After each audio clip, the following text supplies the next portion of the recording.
مومنو، جب تم آپس میں کسی میعاد معین کے لیے قرض کا معاملہ کرنے لگو تو اس کو لکھ لیا کرو، اور لکھنے والا تم میں کسی کا نقصان نہ کرے بلکہ انصاف سے لکھے۔ نیز لکھنے والا جیسا اللہ نے اسے سکھایا ہے لکھنے سے انکار بھی نہ کرے اور دستاویز لکھ دے، اور جو شخص قرض لے وہی دستاویز کا مضمون بول کر لکھوائے، اور اللہ سے کہ اس کا مالک ہے خوف کرے، اور زر قرض میں سے کچھ کم نہ لکھوائے۔ اور اگر قرض لینے والا کم عقل یا ضعیف ہو یا مضمون لکھوانے کی قابلیت نہ رکھتا ہو تو جو اس کا ولی ہو وہ انصاف کے ساتھ مضمون لکھوائے، اور اپنے میں سے 2 مردوں کو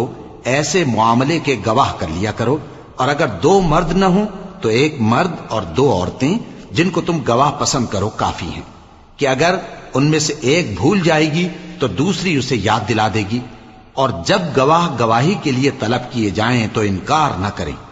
اور قرض تھوڑا ہو یا بہت اس کی دستاویز کے لکھنے لکھانے میں سستی نہ کرنا۔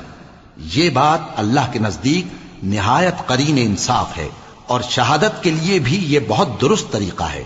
اس سے تم کو کسی طرح کا شک و شبہ بھی نہیں پڑے گا۔ ہاں، اگر سودا دست بدست ہو جو تم آپس میں لیتے دیتے ہو تو اگر ایسے معاملے کے دستاویز نہ لکھو تو تم پر کچھ گناہ نہیں۔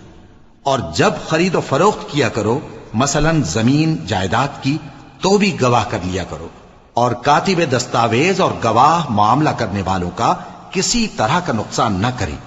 اگر تم لوگ ایسا کرو تو یہ تمہارے لیے گناہ کی بات ہے، اور اللہ سے ڈرو اور دیکھو کہ وہ تم کو کیسی مفید باتیں سکھاتا ہے، اور اللہ ہر چیز سے واقف ہے۔